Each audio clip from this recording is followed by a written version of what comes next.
ایک دفعہ کا ذکر ہے کہ ایک چھوٹے سے جنگل میں لونا نام کا ایک چھوٹا سا درخت تھا۔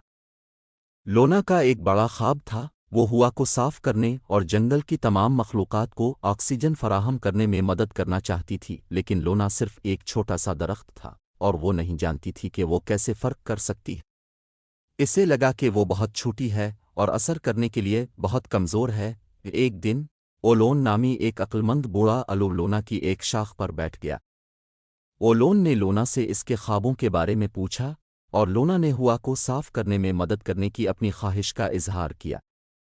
اولون نے مسکرا کر کہا، لونا تم چھوٹے ہو سکتے ہو لیکن تم فرق کرنے کے لیے اتنے چھوٹے نہیں ہو۔ ہر درخت چاہے کتنا ہی بڑا ہو یا چھوٹا ہماری ہوا کو صاف رکھنے اور ہمارے جنگل کو صحت مند رکھنے میں اہم کردار ادا کرتا ہے۔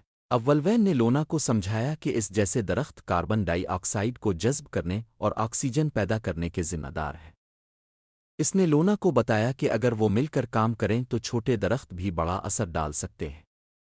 لونا اولوین کی باتوں سے متاثر ہوئی اور اس نے اقدام کرنے کا فیصلہ کیا۔ اس نے اپنی جڑیں زمین کی گہرائی تک پھیلائیں اور اپنی شاخوں کو آسمان کی طرف بڑھایا۔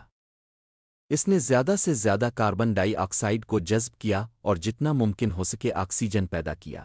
جیسے جیسے لونا بڑی اور ترقی کرتی گئی، وہ اس فرق کو محسوس کرنے لگی جو وہ بنا رہی تھی۔ اس کے ارد گرد کی ہوا صاف تھی اور جنگل میں موجود جاندار صحت مند اور خوش تھے۔ لونا کا بڑا خواب پورا ہو گیا تھا اور اس نے جنگل میں ایک حقیقی فرق کر دیا تھا۔ اس نے محسوس کیا کہ چھوٹی چھوٹی حرکتیں بھی بڑا اثر ڈال سکتی ہیں اور اسے جنگل کے ماحولیاتی نظام کا حصہ بننے پر فخر ہے۔